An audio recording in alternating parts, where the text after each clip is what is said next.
না হরিপ্রেমের বান যার বক্ষে দোদুল্যমান থাকে তার জীবন ধন্য হয়। সকল কর্ম করছে কিন্তু মনে মনে তাকে লক্ষ্য রাখছে। প্রতি বাজারে কমা দরে তরি তরকারি বিক্রি করি, হঠাৎ ঠাকুর দেখলো কালকে তো ওর বাড়িতে অনুষ্ঠান, আজকে ওর দরটা একটু বাড়িয়ে দেই। মন বুঝে ঠাকুর ভক্তের ওজন করে, তাই ঠাকুরকে যে স্মরণে ধ্যানে জ্ঞানে রাখে ঠাকুরও তাকে ধরে রাখে। বলে না রাখে হরি মারে কে, যে ভক্ত হরিকে রাখে তাকে মারার ক্ষমতা কেউ রাখে না, যমও রাখে না। তাই এই রূপে যে একবার নয়ন দিয়েছে এখানে অশ্বিনী কথা গাইলেন,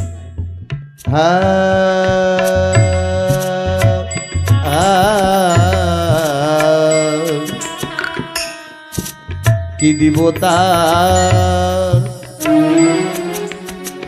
রূপের তুলনা,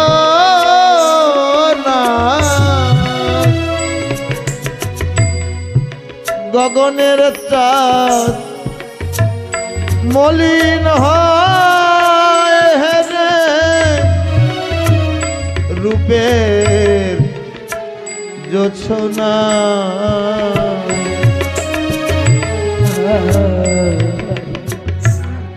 কি দেবতা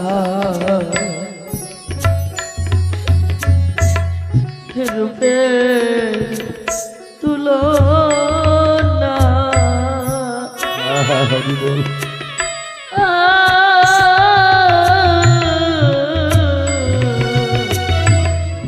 গগনের চাঁদ মলিন হয়তো রূপে জোৎস্না। আমার ঠাকুরের কি রূপ, তার তুলনা কেউ দিতে পারে না। আমার অন্তরের মানুষ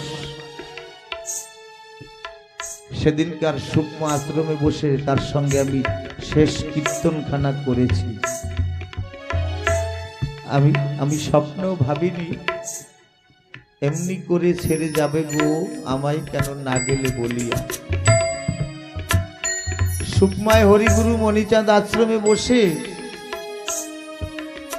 আমাকে বলল, হরিদাস দাদা ভাই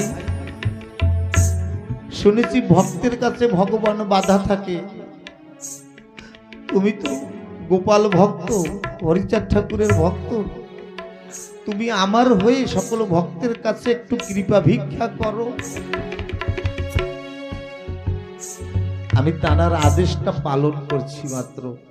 আমি মনে মনে ভাবছি যার উপরে দয়াল মনির কৃপা রয়েছে তার জন্য আমি কৃপা ভিক্ষা করতে পারি। সেদিনকার শেষ গান গিয়েছিলাম, হরি তোমারই তুলনা তুমি, কোন গুণে কার সামনে তুলনা করিব আমি।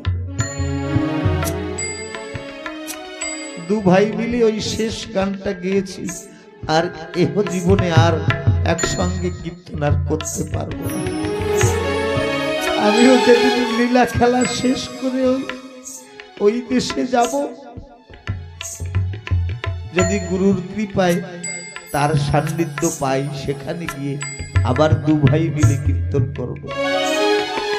আর যদি সকল ভক্তের কৃপায় করুণায় আবার ঠাকুর এই মানব জনিতে পাঠায়,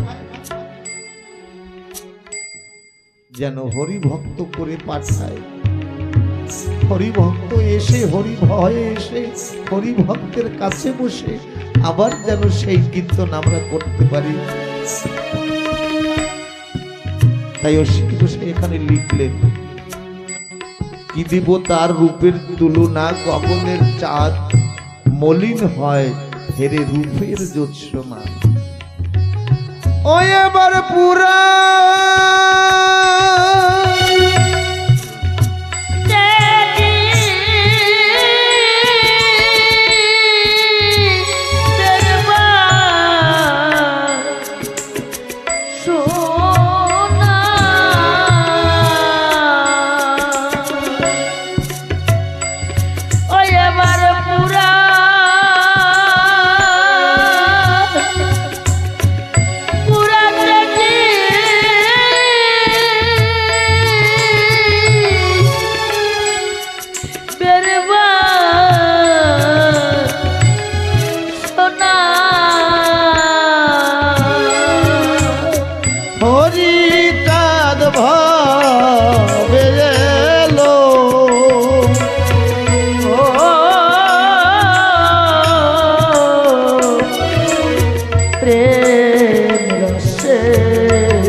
আমরা সচরাচর প্রায় বলে থাকি ভগবান দয়া করবেন। এই ভগবান কথার আবিধানিক তাৎপর্য কি, অর্থটা কি? সংস্কৃত ভাষায় ভগ যোগ বান, এই ভগবান শব্দটা হলো সংস্কৃত। এখানে সকল দার্শনিকগণ এই লেখনীটা তুলে ধরলেন জগৎ জীবের জন্য।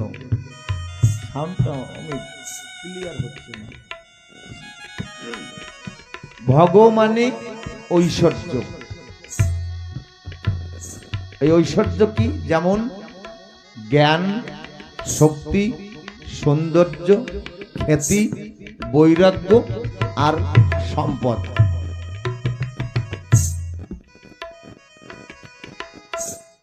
এই কয়টা বস্তু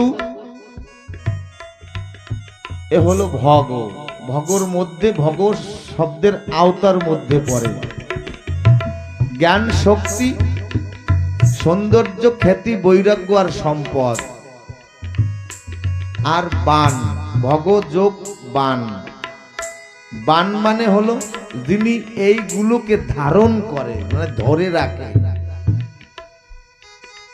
তাহলে জ্ঞান, শক্তি, সৌন্দর্য, খ্যাতি, বৈরাগ্য আর সম্পদ, এই বস্তুকে যে ধরে রাখে তিনিই ভগবান। ভগবান আলাদা কোনো বস্তু নয়, এখানে সকলেই ভগবান। সবার মধ্যে জ্ঞান আছে, শক্তি আছে, সৌন্দর্য আছে, খ্যাতি আছে, বৈরাগ্য আছে এবং ধারণ করার ক্ষমতাও আছে। এই কারণে কিন্তু আমার গোসাই একটা কথা বলছেন, কোন একটা মহোৎসব আসরে, জায়গাটার নাম আমার সঠিক পেটে আছে, মুখে আসছে না, বলছে আমি এই দণ্ডকরণ্যে এসেছিলাম, আমি মণি গোসাই হব বলে নয়, আমার মনে একটা বাসনা আছে বা থাকবে, আমি জীবদ্দশায় থাকাকালীন আমি দেখে যেতে চাই অসংখ্য মণি তৈরি হয়েছে এই মালকানগিরি ডিস্ট্রিক্টের মধ্যে। আমি সেই জন্য এসেছিলাম এই দণ্ডকরণ্যে। তিনি এই জিনিসটা সকলার তরে একটা মেসেজ স্বরূপ, একটা সন্দেশের স্বরূপ দিয়ে গেছিল যে আমি একা মণি হতে আসিনি এখানে, আমি চাই অসংখ্য মণিতে পরিপূর্ণ হোক। যেমন একটা প্রদীপ থেকে অসংখ্য প্রদীপ জ্বলে, তারপরে বোঝা যায় না আসল প্রদীপ কোনটা, আমি তেমনই এক অসংখ্য প্রদীপ জ্বালাবো এই দণ্ডকরণ্য। তাহলে তিনি দেখেছিলেন সবার মধ্যে এই তত্ত্বটা আছে। আর সমস্ত শাস্ত্র নিদর্শন দিচ্ছে যে ভগবান বলতেই এই মানুষ, আলাদা কোনো ভগবান নেই। তাই এ একটা মহাগুণের পরিচয়। ভগবান মানে পূর্ণতার প্রতীক। ধর্ম তাদের রক্ষা করে যারা ধর্ম রক্ষা করে। আমি ধর্মকে রক্ষা করব না আর ধর্মের কাছে আশা করব যে ধর্ম আমাকে রক্ষা করবে, সম্ভব নয়।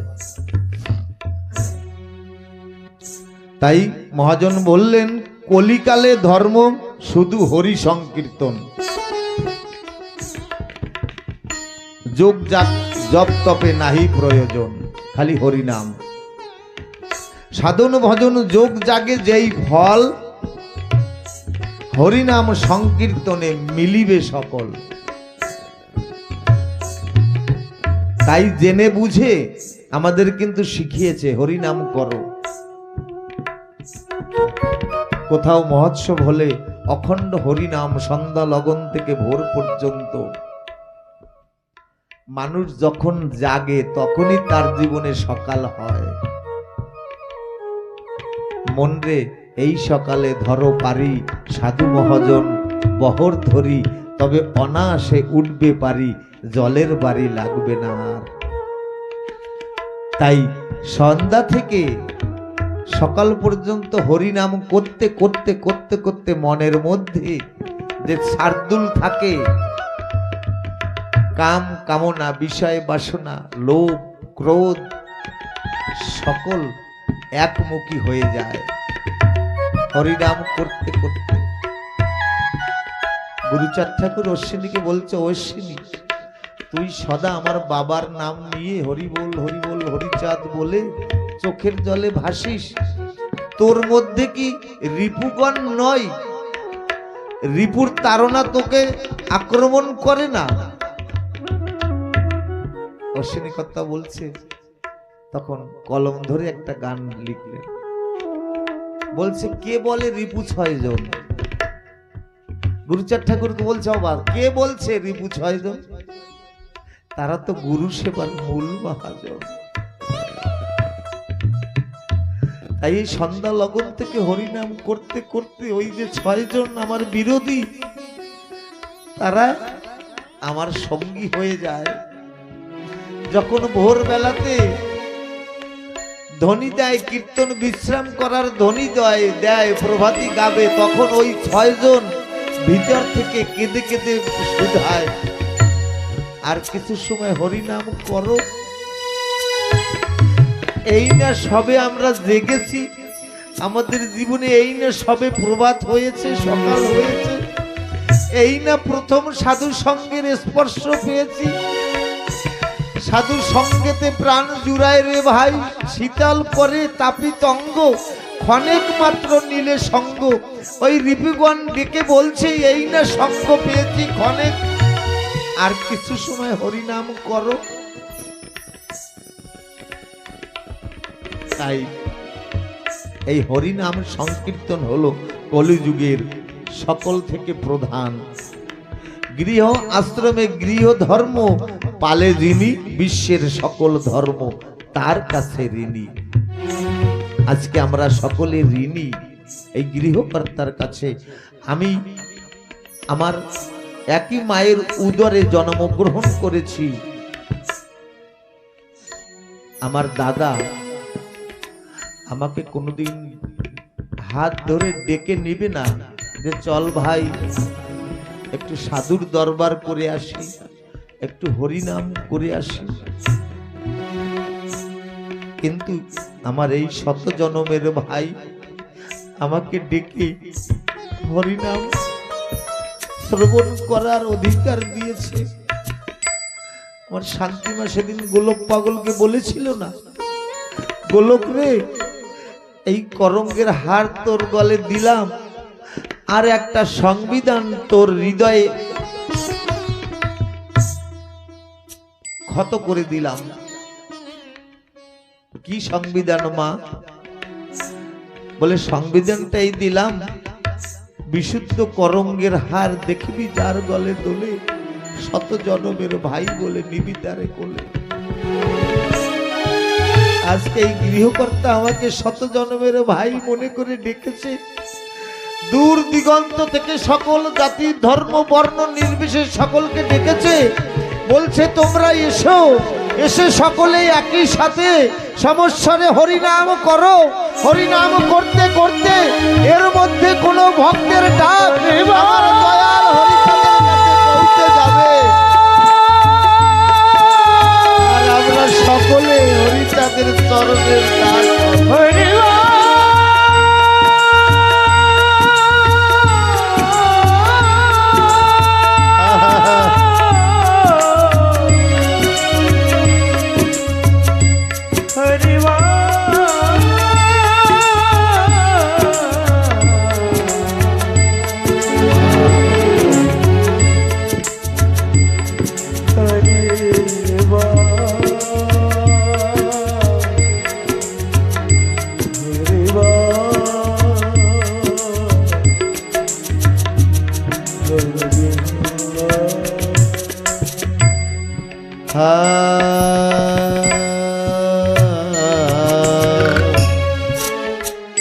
ডেকে বলে তারো রসনা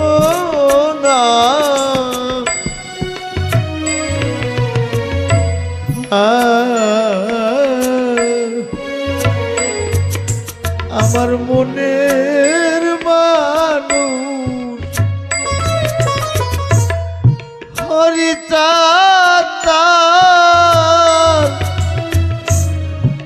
করই উপাসনা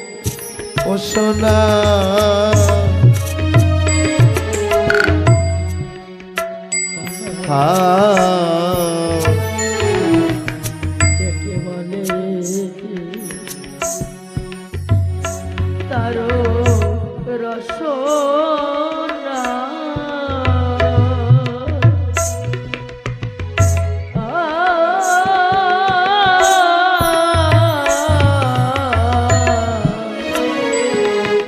আমার মনে মানুষ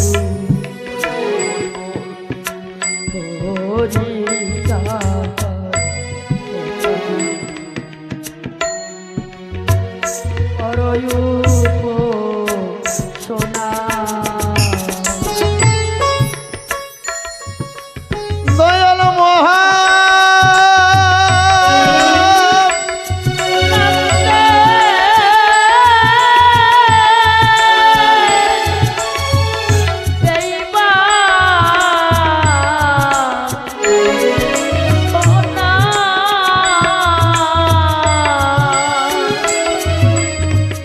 অশ্বিনী ধামে চলো দয়াল মহা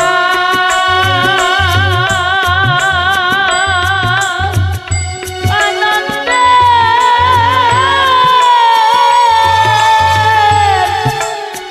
দেবা সোনা অশ্বিনী ধামে চলো ওরে অশ্বিনী ধামে চলো ও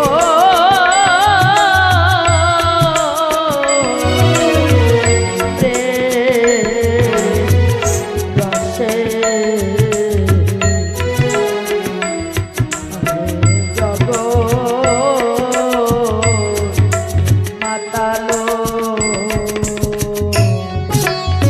জয় জয় শান্তি হরি গুরু গোপাল যাদব ইতি প্রেমানন্দে হরিধ্বনি বল মূল বল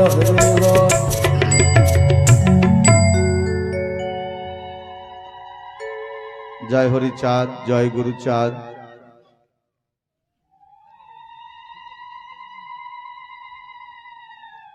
প্রভু কন হীরামন এ মোর স্বভাব। ঠাকুর বলছে হীরামন পাগলকে, ও হীরামন আমার স্বভাবটা কেমন জানো? যেই ভাবে ভক্ত ভাবে মোর সেই ভাব।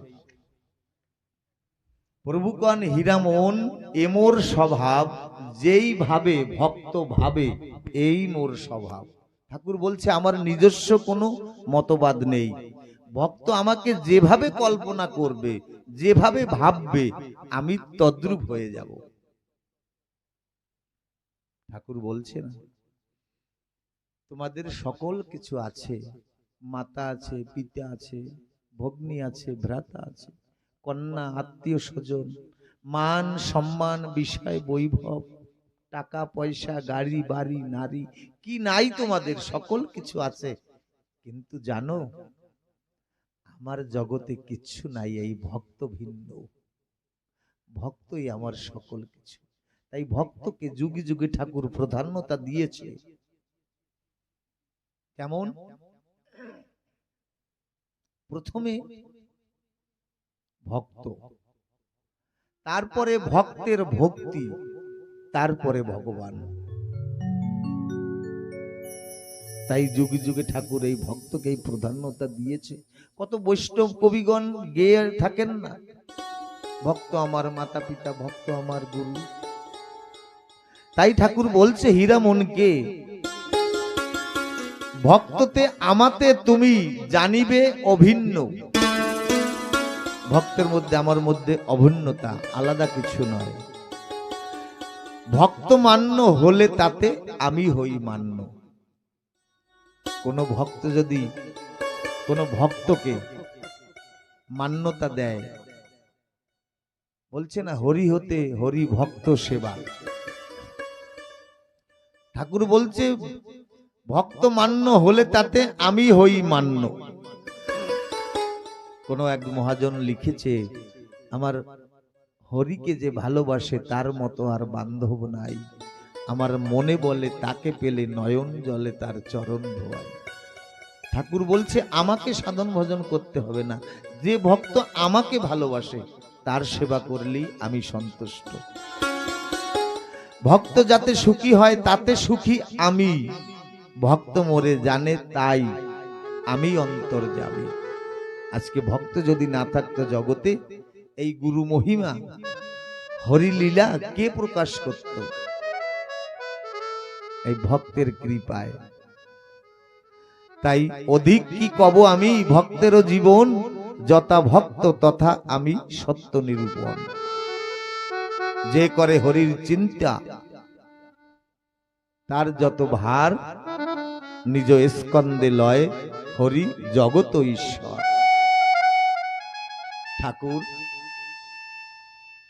ঠাকুরকে যে ভার দিতে পারে, ঠাকুর তার চাকর হয়ে তার ভার গ্রহণ করে। আজ প্রথম দিবস, অনেক আশা ছিল মনে, কিন্তু সে আশায় না জানি কোন কারণে বিধি বাদ সাধলো। আরো আরো অনুষ্ঠান ছিল, তারপরে সকল ভক্তবৃন্দ ক্লান্ত পরিশ্রান্ত, হাল বৈশাখীতে তারা সারা নগর পরিক্রমা করেছে, তাই হয়তো বিপুল আকারে ভক্তবৃন্দ আসেনি। তবুও ঠাকুর যাদেরকে যাদেরকে এনেছে অতীব সুন্দর, এত সুন্দর মনোলোভা হয়েছে আসরখানা, দেখে মনে হয় যেন বসেছে সকল দেবী দেবা। আগামী দিনে ঠিক সময় অনুপাতে কৃপা করে সকলে আসবেন। আর সামান্য কিছু কিঞ্চিত কথা পরে আমরা ঠাকুরের ঝাঁকি দর্শন করব, তারপরে হরিলীলামৃতের আরতি সকলে সমস্বরে গাইব, তারপরে বিশ্রামের পথে যাব। একদিন ওরাকান্দিতে লর্ড কার্জন, তখন ব্রিটিশ পিরিয়ড, অবিভক্ত এই ভারত ভূমি, তখন বাংলাদেশ আলাদা ছিল নয়। এই ব্রিটিশ অধিকারী লর্ড কার্জন মনে মনে ভেবেছে গুরুচাঁদ ঠাকুর নাকি পতিতের ভগবান, তাহলে যাই দেখে আসি। গুরুচাঁদ ঠাকুরকে দেখতে গিয়ে বলছেন গুরুচাঁদ ঠাকুরকে যে হে গুরুচাঁদ, এই সনাতন ধর্ম অতীব বিভ্রান্তকর ধর্ম, গুরুচাঁদ ঠাকুরকে বলছে সনাতন ধর্ম বিভ্রান্তকার, মানে বিভিন্ন মত পথে বিভক্ত। গুরুচাঁদ ঠাকুর বলছেন কিভাবে? লর্ড কার্জন নিদর্শন দিচ্ছেন এইভাবে, ধর্মে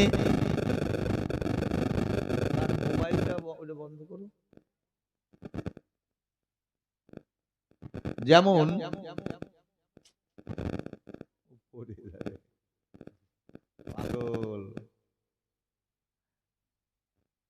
হলো, জয় হরি বল। বাস, যেমন একজন পশ্চিম দেশের খ্রিস্টান ধর্ম অবলম্বী তিনি গুরুচাঁদকে নিদর্শন দিচ্ছেন যে সনাতন ধর্মে কেউ শিবকে সাধনা করে, শিব ভক্ত, কেউ কালী ভক্ত, আবার কেউ বা গণপত্য, গণেশ ঠাকুরকে পূজা করে, আবার কেউ বা সৌর মানে সূর্যের পূজা করে। এর তাৎপর্য তো বুঝলাম না। লর্ড কার্জন গুরুচাঁদের কাছে প্রশ্ন কৈফিয়ত তলব করছে, জিজ্ঞাসা করছে।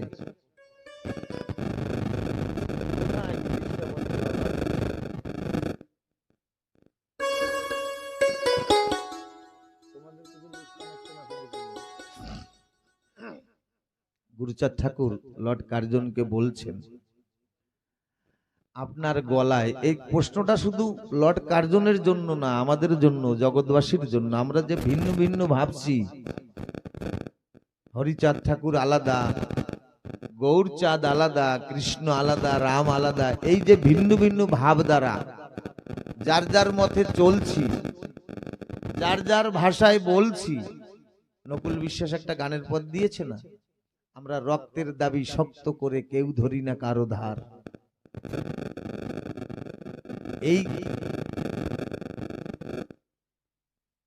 এই দাবি থেকে আমরা, এই গণ্ডির থেকে বাইরে বেরোনোর জন্য এই উক্তিটা।